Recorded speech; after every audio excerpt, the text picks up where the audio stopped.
Going back to World War II with Call of Duty Vanguard, it was very important to make sure that we had a canvas that was large enough to tell this story that's really about all these different theaters of war and how all these people came together. We're inspired a lot by what cinema does. Early on, we had this idea of, hey, what if we could actually partner with someone in the film industry? And that's how we got to talking to Hoyte van Hoytema.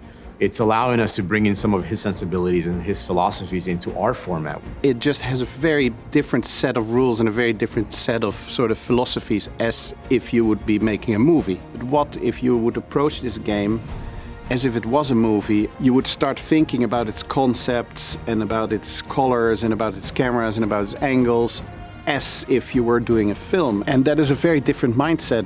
I think if anything, it was just a huge learning experience for like the whole team. And I think film breaks a lot of walls, and incorporating more film concepts help us break our walls. Growing up in an art background, I think the first thing you try to learn is how to make things look better. You chase this idea of, beauty. And so in my initial conversations with Hoyte, that's one of the first things that he challenged. In working with Hoyte, one of the things he really cared a lot about was creating these honest images. We wanted to create images that didn't have anything that didn't need to be there, that distracted from the purpose of that scene. Don't do everything because you can. It's much more important to keep your restraint and do as little as you need to do in order to help that build up to that moment that you really want to show fireworks. We've worked with Company 3 in the past who've color graded a lot of our games. Going back to Advanced Warfare, they did some amazing stuff. Cinematic sort of reality was something that was stressed. I saw a bunch of briefs and a bunch of images and heard Hoyte and Joe and other people speak with respect to their intentions. And in this particular instance, it came together rather quickly because everybody seemed to be on the same page. I was a huge Call of Duty fan. So as soon as I heard, I was thrilled. I was like, how can I be a part of this? And I was part of kind of that initial testing phase of what does the game need to feel like? How do we want this to be different than any other game? With Operation Tonga, we're creating this experience of like a soldier separated from his team, all on his own. We needed to create this very isolated experience. Working with someone like Hoyte, who understands lighting and cameras and has this immense knowledge to share with us, gave us a lot of information that let us ask the right questions when we were working with Company 3. I think there's a lot of moments that maybe traditionally they would have been flamboyant and crazy, and now they're much more restrained and suddenly they become more meaningful. When we were initially testing out Tonga, we were able to test out different looks, see how certain scenes reacted to a particular LUT or pushing it cooler or warmer. And kind of shaping it up a little bit more. We were able to kind of get a sense of what worked and what doesn't, and how we are going to be able to create that sense of realism. In the game, we can make anything.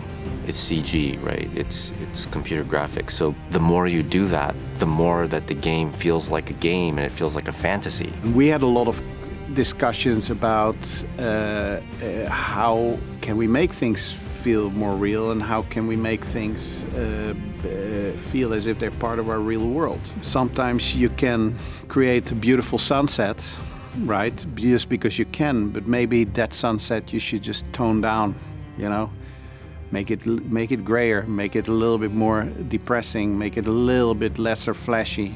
I think having those imperfections and letting things bounce around sometimes, especially if it's a frenetic sort of part of the scene.